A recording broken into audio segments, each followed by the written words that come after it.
Selamat petang, salam sejahtera. Terima kasih karena bersama dengan saya di Nazilin Unity Channel. Ini satu lagi kemenangan besar kepada Anwar Ibrahim. Wah, apabila dia dikatakan seorang pemimpin besar yang ada di Malaysia tiba-tiba muncul memberikan pengakuan luar biasa tentang Anwar Ibrahim.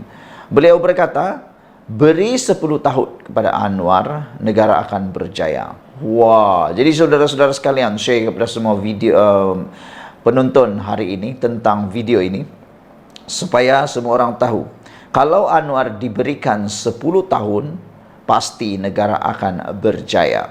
Jangan lagi bermimpi nak tumbangkan Anwar Ibrahim lah, nak tumbangkan kerajaan lah, nak tumbangkan siapa-siapa lah, macam-macam lah. Kerana perbuatan seperti itu ialah perbuatan khianat dan pastinya memberikan kesan kepada negara. Bayangkanlah kalau tiap-tiap hari lah bertukar dan bertukar. Jangan kata Perdana Menteri lah.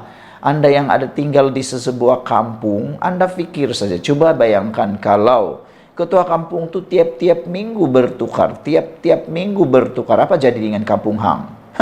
Kampung Hang akan musnah, bosku. Kampung itu akan musnah, kampung itu akan hancur, kampung itu tak ada kemajuan. Orang akan benci datang kampung tu. Kenapa? Kenapa orang benci datang kampung tu? Kerana tak tahu lagi siapa yang akan memerintah kampung itu. Kerana besoknya tukar lagi dan tukar lagi. Jadi dengan saranan daripada Johari Ghani ini, saya sangat setuju apabila jom kita beri peluang kepada Anwar Ibrahim, beri dia peluang 10 tahun untuk memerintah negara ini, maka kita akan lihat Malaysia akan dipacu ke arah kemajuan, Malaysia akan menggelongsor ke arah yang paling tinggi, lebih tinggi sesuai dengan pengumuman ekonomi madani yang telah diumumkan oleh Anwar Ibrahim. Salah satunya ialah ingin menjadikan Malaysia sebagai penguasa ekonomi terbesar di dunia, antara yang terbesar di dunia. Kata Johari Ghani, rakyat diberikan keyakinan bahawa jika kerajaan perpaduan pimpinan Datuk Seri Anwar Ibrahim ini diberikan masa 10 tahun sahaja, nescaya rakyat akan melihat sebuah negara yang dibanggakan. Naib Presiden UMNO Datuk Johari Ghani berkata, 10 inisiatif ekonomi madani yang dibentangkan oleh Perdana Menteri Khamis lepas akan berjaya. Semalam bila saya tengok hala 7 ekonomi yang dibentangkan oleh Perdana Menteri kita, saya tengok jika BN dan PH ini boleh bersama-sama kekal bersahabat untuk 10 tahun akan datang, saya percaya 10 inisiatif ekonomi pasti akan tercapai, kata tokoh perniagaan yang juga ahli Parlimen Titi Wangsa itu. Khamis lepas, kerajaan menyasarkan Malaysia untuk berada di kedudukan 30 ekonomi terbesar dunia dalam jangka sederhana, kata Perdana Menteri Datuk Seri Anwar Ibrahim. Perdana Menteri berkata ia antara 7 sasaran utama dalam pensyukuran semula ekonomi negara melalui ekonomi madani yang mahu dicapai sebelum tempoh 10 tahun. Beliau yakin Malaysia mampu mencapai sasaran besar itu dengan meneladani negara yang pernah berdepan kejatuhan namun tangkas dan bangkit semula ke hadapan. Bagi Johari, sebuah negara akan mencapai kejayaan melalui hala 7 dan perancangan yang baik, dan ia akan pasti tercapai jika politik negara itu stabil. Politik yang stabil akan berlaku jika ia berada di tangan pemimpin yang meletakkan kepentingan negara dan rakyat lebih utama dari kepentingan politik. Katanya, sikap ini sangat berbeza dengan pemimpin Perikatan Nasional apabila mereka menolak untuk bersama-sama membentuk kerajaan perpaduan. Kita lihat, sebuah negeri di utara tanah air, rakyatnya terpaksa keluar dari negeri itu untuk mencari pekerjaan. Mereka ini dah diberi peluang untuk mentadbir di sebuah negeri itu lebih 30 tahun dah. Tetapi apa yang berlaku kepada negeri itu? Mereka kata kerajaan mereka berbeza daripada kerajaan pusat. Mereka dizalimi oleh pusat. Saya tanya mereka, Selangor dah berapa penggal sebelum ini berbeza dengan pusat? Tetapi Selangor menjadi negara ekonomi paling kuat. Katanya menjawab alasan pemimpin PAS bahawa Kelantan miskin kerana dianaktirikan kerajaan pusat. Yang ini best. Atas sebab itu katanya, dia adalah antara ahli parlimen UMNO yang paling awal mengusulkan agar partinya bersama-sama membentuk kerajaan perpaduan. Selepas pilihan raya ke-15 lalu, apabila tidak ada satupun parti yang menguasai kerajaan atau boleh menubuh kerajaan, saya antara orang pertama cakap secara terbuka, kita kena tubuh kerajaan unity, kerajaan perpaduan. Orang tanya saya kenapa, saya cakap jika kita tangguh penubuhan kerajaan ini, ia akan berikan kesan yang tidak baik kepada negara. Saya buat keputusan sebagai ahli parlimen. Saya jumpa Presiden UMNO, saya beritahu dia, Datuk Seri Presiden, kita kena bantu negara ini untuk kita tubuhkan kerajaan. Kerana jika kita tidak tubuhkan kerajaan, ia akan macam Thailand, dah beberapa bulan dah tak boleh wujud, katanya. Menurut Johari, beliau yakin idea ini kerana ada sebab dan ia dilihat dari pelbagai sudut. Salah satu sebabnya, jika kita dapat wujudkan kerajaan sama dengan Pakatan Harapan PH, kita akan wujudkan kerajaan yang stabil di negara ini, kata beliau. Bagi Datuk Johari, pemimpin PH ini berbeza kerana mereka lebih mementingkan negara dari politik. Katanya pada 2008 BN dan UMNO kalah di Selangor. Begitu juga pada 2013-2018 yang berbanding sebelum ini, BN yang menguasai Selangor selama lebih 50 tahun. Sebelum ini kita bangunkan Selangor. Selepas 2018, 2013, 2018 saya tengok Pakatan Harapan ini boleh sambung pembangunan itu dengan baik. Sebab itu hari ini negeri yang boleh dibangunkan dengan begitu sempurna adalah Selangor. GDP terbesar di Selangor, reserve di Semenanjung, Selangor paling banyak sekali. Jika kita tidak tahu mentadbir, kita tidak akan ada statistik yang saya sebutkan itu.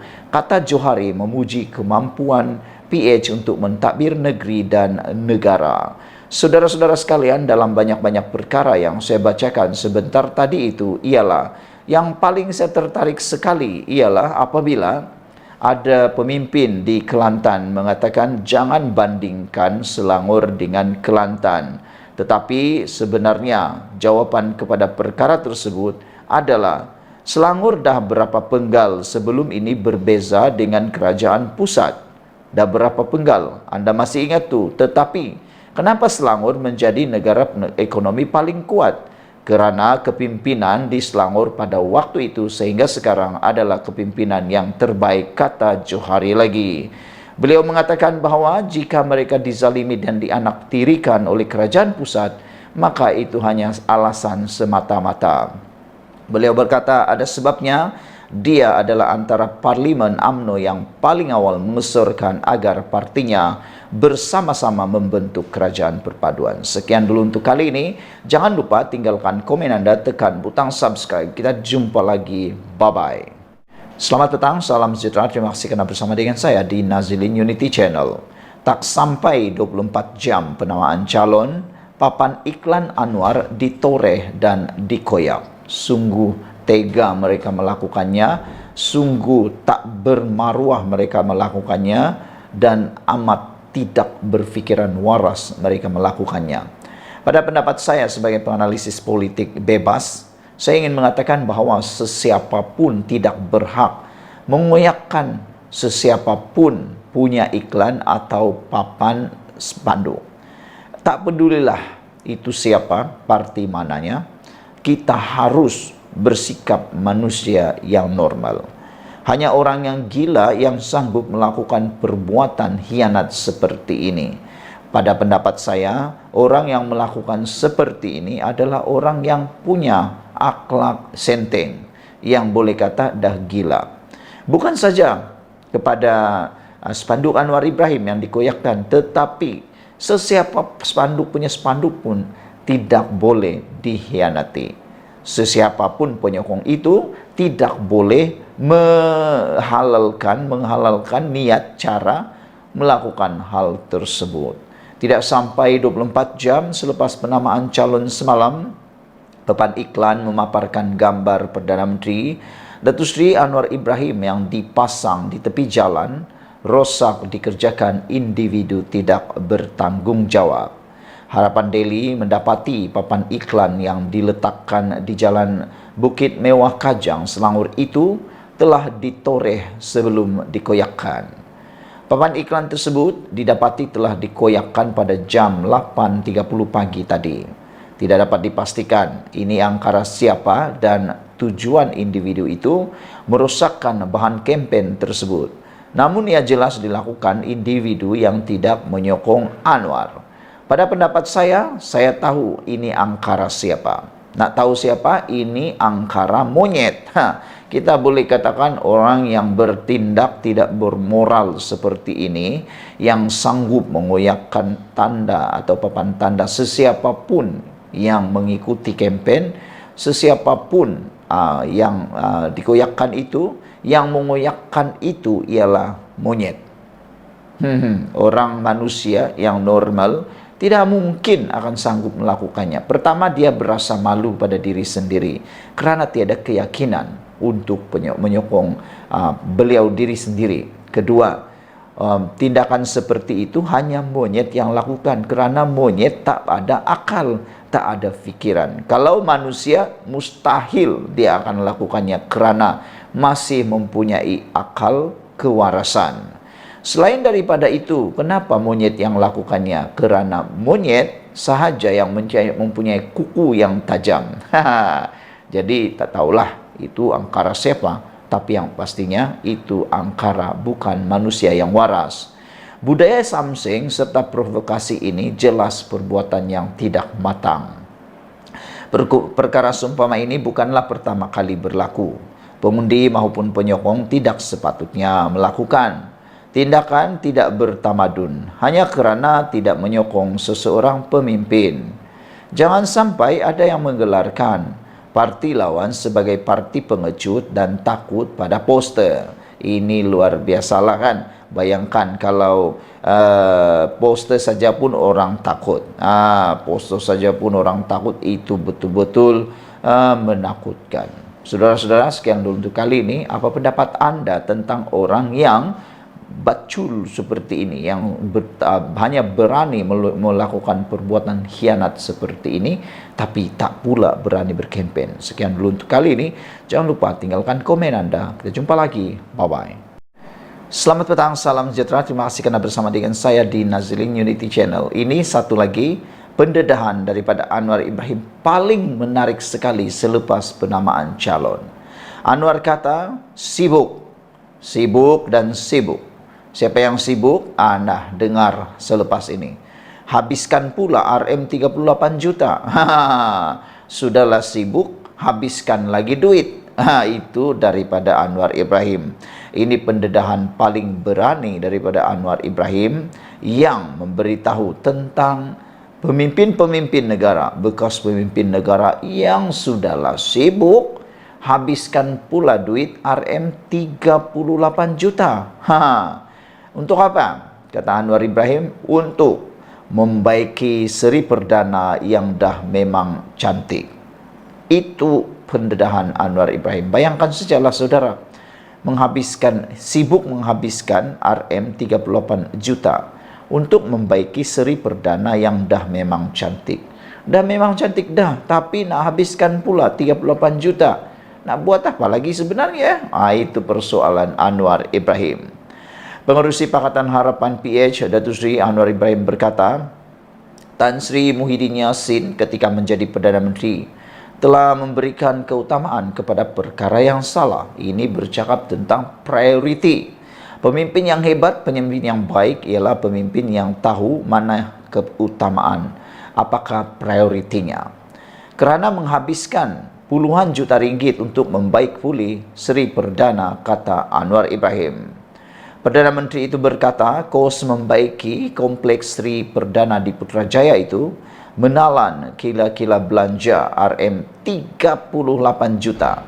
Walaupun kediaman rasmi Perdana Menteri itu masih dalam keadaan cantik.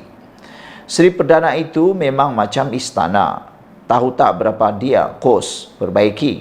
RM38 juta, kata Anwar Ibrahim. Sekarang diam. Di mana ustaz-ustaz? Pas, kata Anwar Ibrahim. Coba beritahu saya, antara orang tak cukup makan, orang tak ada kerja, orang kurang upaya OKU, orang miskin, kamu pilih RM38 juta untuk buat rumah. Allahu Akbar, Allahu Akbar. Apa jenis manusia ini, kata Anwar Ibrahim. Bercakap bukan main, katanya ketika ceramah arus merah kuning di Subang Bestari semalam.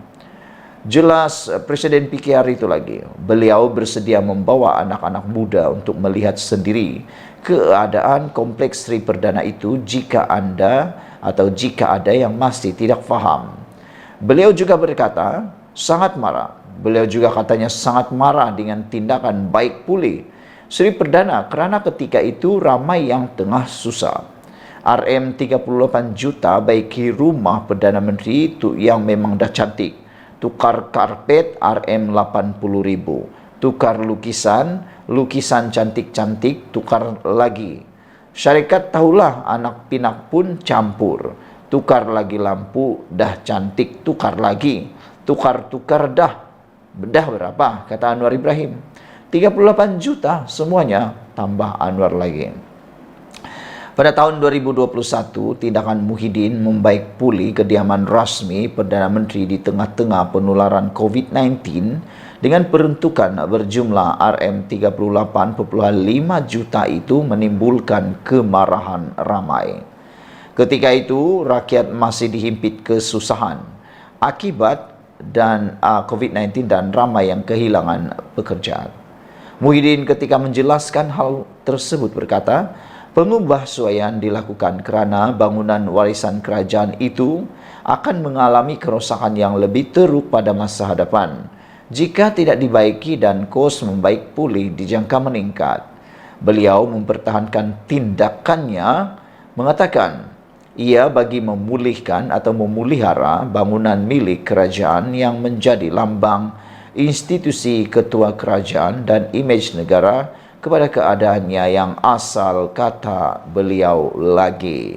Saudara, sebelum kita berpisah, apa pendapat anda dengan isu kali ini?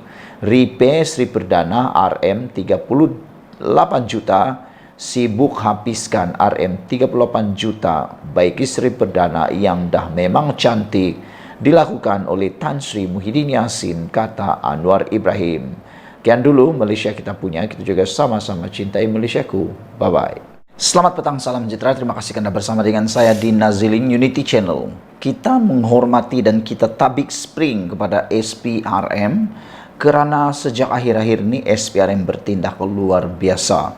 Bahkan SPRM semakin hari semakin kembali ditakuti sepenuhnya oleh para pelaku jenayah.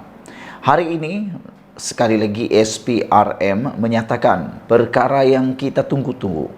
Dipetik daripada Harapan Daily, Azam Baki sahkan pemberian geran inisiatif kerajaan tiada unsur rasuah.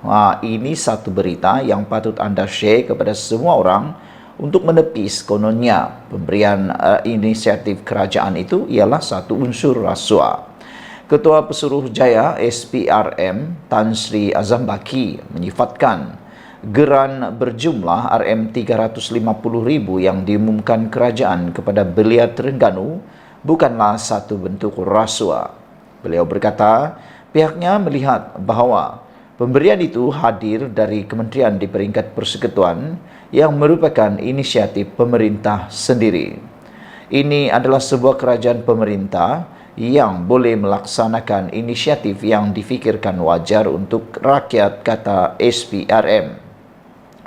Pada hemat saya, tiada masalah berhubung isu pemberian geran ini kerana ia merupakan inisiatif kerajaan, kata Azam Baki.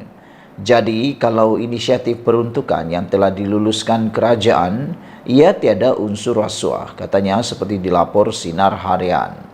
Terdahulu, Timbalan Perdana Menteri Datuk Seri Ahmad Zahid Hamidi mengumumkan pemberian geran berjumlah RM100.000 kepada Persatuan Belia Gabungan Lembaga Kemajuan Terengganu Tengah ke Tengah, selain peruntukan sebanyak RM250.000 untuk Majlis Belia Malaysia Terengganu.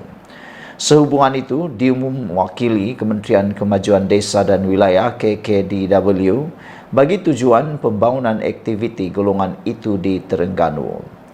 Pengumuman itu disampaikan Ahmad Zahid Hamidi sempena semasa Himpunan Belia Lestari Generasi Unggul sempena program Sentuhan Kasih Desa di Bandar Al-Muqtafi Bilal Shah, Terengganu.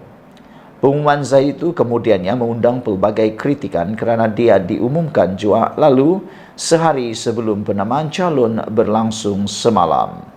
Saudara-saudara sekalian, ini satu pendedahan dan juga satu sokongan daripada SPRM yang memang kita tunggu-tunggu. Saudara-saudara sekalian, apabila SPRM mengatakan bahawa pemberian geran inisiatif kerajaan itu tiada unsur rasuah, ramailah yang tak puas hati. Tetapi nak bagi tahu kepada anda semua, kita nak dengar siapa? Kita nak dengar SPRM atau nak dengar orang-orang yang lain? Pada pendapat saya, adalah lebih bijaksana untuk mendengar apa yang dinyatakan oleh orang yang berkuasa dan mengerti dan memahami akta SPRM.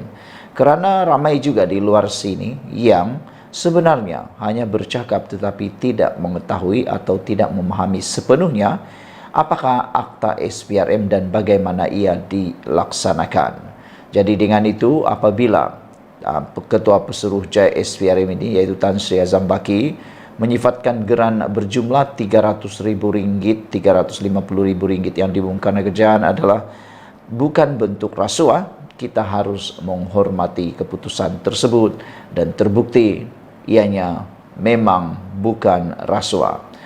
Sekian dulu untuk kali ini. Ikuti terus ulasan selepas ini dan jangan lupa tinggalkan komen anda, tekan butang subscribe. Malaysia kita punya, kita juga sama-sama cintai Malaysiaku. Bye-bye.